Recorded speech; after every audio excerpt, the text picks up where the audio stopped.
R your internet school চ্যানেলে তোমাদের সকলকে স্বাগত। তো আজকে আমরা ক্লাস 7-এর আয়ন মার্টিন কোশ্চেন ব্যাংক অনুসারে মডেল সেট 2 এর কোশ্চেনের সমাধান করব। তো দেরি না করে চলো ভিডিওটা শুরু করা যাক। তো প্রথমে বলেছে 1 চিতাবাঘের দেহের ওজন কত? উত্তরটা হচ্ছে 130 পাউন্ডের মতো। তারপর 2 কাদ্দৌর কদ্দুর রচনার লেখকের নাম কি? কদ্দুর রচনার লেখকের নাম হচ্ছে শিবতোষ মুখোপাধ্যায়। 3 নোট বই কি ধরনের লেখাতে ভরা? কিলবিল লেখাতে ভরা। 4 সুকুমার রায়ের লেখা দুটি বইয়ের নাম লেখো। রায়ের লেখা দুটি বইয়ের নাম হচ্ছে আবোল তাবোল হযবরল। 5 সাইবেরিয়া কোথায়? উত্তর গোলার্ধের একেবারে উত্তর অংশে সাইবেরিয়া অবস্থিত। এটি অত্যন্ত শীতল জায়গা, তাই সারা বছরই অঞ্চলটি বরফে ঢাকা থাকে।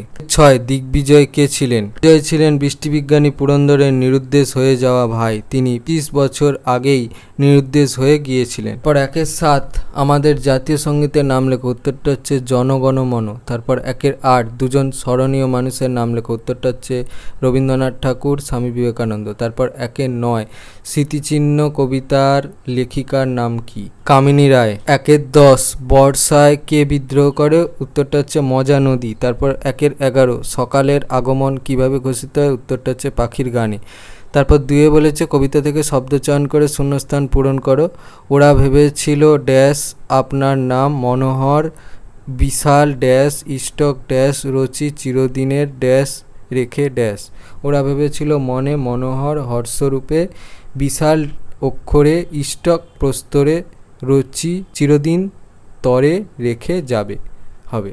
3 বলেছে উপনিষদে উক্ত চলরৈবতী শব্দের অর্থ? অপশান ক যাত্রা থামা, অপশান খ এগিয়ে যাও, অপশান গ দাঁড়িয়ে না। সঠিকটা হবে অপশান খ এগিয়ে যাও। তারপর 3 ভাস্কো ডা গামা ছিলেন? অপশান ক মার্কিন, অপশান খ পর্তুগিজ, অপশান গ গ্রিক। সঠিকটা হবে অপশান খ পর্তুগিজ।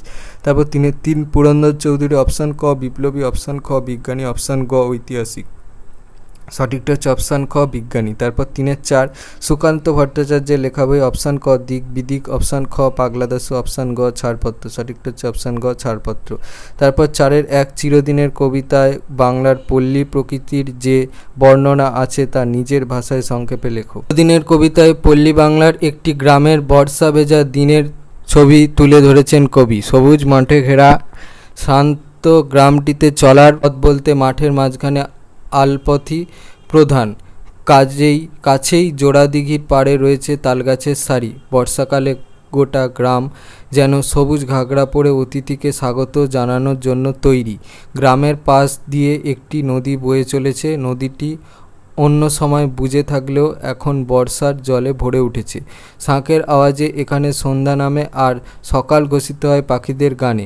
বর্ষার প্রকৃতিকে স্বাগত জানিয়ে গ্রামের মাঠে সবুজ ফসল ধরতে শুরু করেছে। এই ফসলের মধ্যে দিয়েই দুর্ভিক্ষ কবলিত যন্ত্রণাকাতর গ্রামটি নতুন করে জীবন ফিরে পাবে বলে কবি আশা প্রকাশ করেছেন।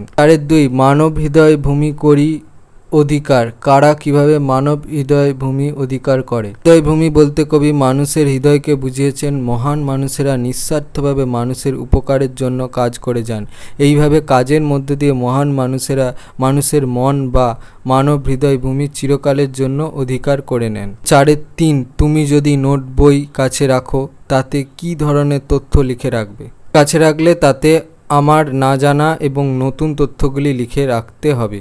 4 ভারতবর্ষের জাতীয় মন্ত্রটি কি? উত্তরটা হচ্ছে বন্দে মাতরম। তারপর সেটি কার কোন রচনার অন্তর্গত? সেটি হচ্ছে বঙ্কিমচন্দ্র চট্টোপাধ্যায়ের আনন্দমঠ রচনার অন্তর্গত। তারপর হচ্ছে 5 টিকা লেখো আলাস্কা।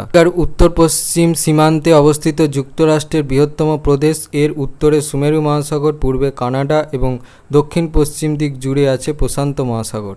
1 মাকু গল্পটি কার লেখা? গল্পটি লীলা মজুমদারের লেখা। 2 মাকু কি কাজ করতে পারে? মাকু হচ্ছে চলে ফেরে, কথা কয়, অঙ্ক কষে, টাইপ করে, সেলাই কল চালায়, হাতুড়ি পেটে, রান্না করে, মশলা বাটে, বাসন ধোয়, ঘর মোছে, হারানো জিনিস খুঁজে দেয়, নাচে গায়, সাইকেল চাপে, দোলনা ঠেলে, পরীক্ষার প্রশ্নের জবাব দেয়। 3 ঘড়িওয়ালা বনের মধ্যে লুকিয়ে বেড়াতো কেন? দীর্ঘ 17 বছর বাড়ি ছেড়ে মাকুর জন্য কারখানায় পড়েছিল। ম্যানেজার তাকে কঠোর পরিশ্রম করিয়েছে আর ঘড়ির ঘরে তাকে নিচে শুতে দিয়েছে, ভালো খাবারও দেয়নি। এই অবস্থাতেই সারা রাত জেগে গুদামে পড়ে থাকা পুরনো বিলিতি সব ঘড়ির কলকবজা করে মাকুর পেটে পুড়েছে। সে সময় কারোর নজরে না থাকায় মোট পড়া জিনিসগুলোর দাম 5,000 টাকা। আর তার জন্যই ঘড়িওয়ালার নামে হুড়িয়া বেরিয়েছে, সেই কারণে ঘড়িওয়ালাকে বনের মধ্যে লুকিয়ে বেড়াতে হতো। 6-1 যৌগিক শব্দ কাকে বলে? শব্দের অর্থ প্রকৃতি প্রত্যয় সম্মিলিত অর্থ থেকেই পাওয়া যায়, তাকে যৌগিক শব্দ বলে, যেমন স্মরণীয়, গায়ক ইত্যাদি। 2 শব্দদ্বৈত কাকে বলে? বিশেষ শব্দের দুবার ব্যবহারের মধ্যে দিয়ে অর্থের ও ভাবের বৈচিত্র্য সৃষ্টি হলে শব্দের এই প্রয়োগকে শব্দদ্বৈত বলে।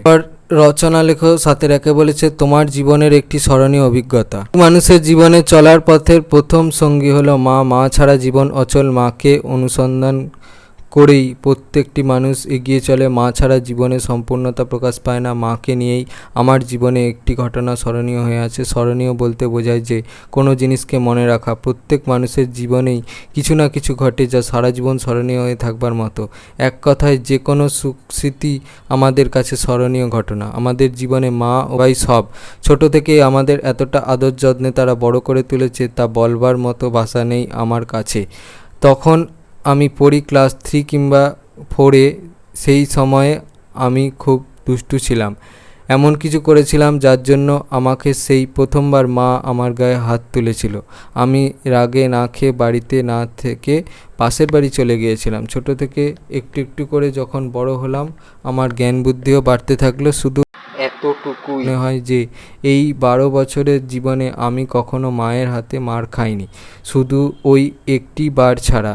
সেই কারণেই ঘটনাটি সারা জীবন মনে রাখবার মতো। আমি এখন 7ম শ্রেণীতে পড়ি। ছোট থেকে এখন বড় হয়ে গিয়েছি। আমার বুদ্ধিও একটু একটু করে বেড়ে চলেছে। মায়ের সঙ্গে এখনও পর্যন্ত এমন আর কোনো ঘটনাই ঘটেনি, ভবিষ্যতে আশা করি আর ঘটবেও না। দেখতে দেখতে 12টা বছর কেটে গেল। সেই দিনটি আমি আজও ভুলতে পারিনি। আমার জীবনের এমনই একটি স্মরণীয় ঘটনা যা আমি কোনো দিনই ভুলব না। সেই সঙ্গে আমি নিজের কাছে এখন প্রতিজ্ঞাও করেছি যে জীবনের আর কখনো মায়ের অবাধ্য হব না। 7-2 বলেছে, একটি খেলার মাঠের আত্মকথা। পৃথিবীতে আমি না থাকলে মানুষের জীবন চলার পথে খানিকটা থমকে দাঁড়ায়। ছোট থেকে শুরু করে বৃদ্ধ বয়সকাল পর্যন্ত আমাকেই সকলেরই প্রয়োজন। আমি হলাম খেলার মাঠ। আমার জীবনের আত্মকাহিনীতে মিশে রয়েছে সুখ দুঃখময় অনেক গল্প। সেই সব গল্প নিয়েই আমার আত্মকথা। আত্মকথা শব্দটির আক্ষরিক অর্থ হলো তার কথা, আবার আত্ম মানে নিজ বা স্বয়ং। সুতরাং আত্মকথার আক্ষরিক অর্থ বলা যেতে পারে নিজের কথা। আত্মকথনে সত্যের স্থান সর্বাধিক, মিথ্যা এখানে অবাঞ্ছিত। আত্মকথা তখনই সার্থক হয় যদি তা একজনের জীবনের কথা হয়েও অনেকজনের মন ছুঁয়ে যায়। আমি ডোমজুড়ের টিআই মাঠ, পুরো নাম হপরদহ ডিউক ইনস্টিটিউট মাঠ, ডোমজুড়ের বুকে গর্ব করে দাঁড়িয়ে আছি। অনেকটা জায়গা জুড়ে আমার অবস্থান, সারা অংশ জুড়েই সবুজ ঘাসের গালিচা পাতা। মানব জীবনে আমার প্রয়োজনীয়তা অনেক। প্রথমত, আমাকে ছাড়া মানুষ একেবারেই অচল। দ্বিতীয়ত, খেলাধুলো মানুষের জীবনের একটা অঙ্গ। তৃতীয়ত, বড় মেলার জন্য আমাকে প্রয়োজন, কিন্তু আমাকে কেউ পরিষ্কার পরিচ্ছন্ন রাখবার চেষ্টা করে না। মানুষ করলেও সবাই নয়। সন্ধ্যার পর আড্ডা দেওয়া, খাবার খেয়ে নোংরা আবর্জনা ছুঁড়ে ফেলা ইত্যাদি অনেক কিছুই ঘটে থাকে যা আমি কিছুতেই সহ্য করতে পারি না। খেলাধুলার প্রয়োজনীয়তা মিটে গেলেই আমাকে কেউ চিনতে পারে না। আমার সর্বশরীর বড় বড় ঘাস ভর্তি থাকে। কোথাও পাঁচিল ভাঙা, কোথাও গ্যালারি অপরিষ্কার। এভাবেই সারা বছর আমাকে থাকতে হয়।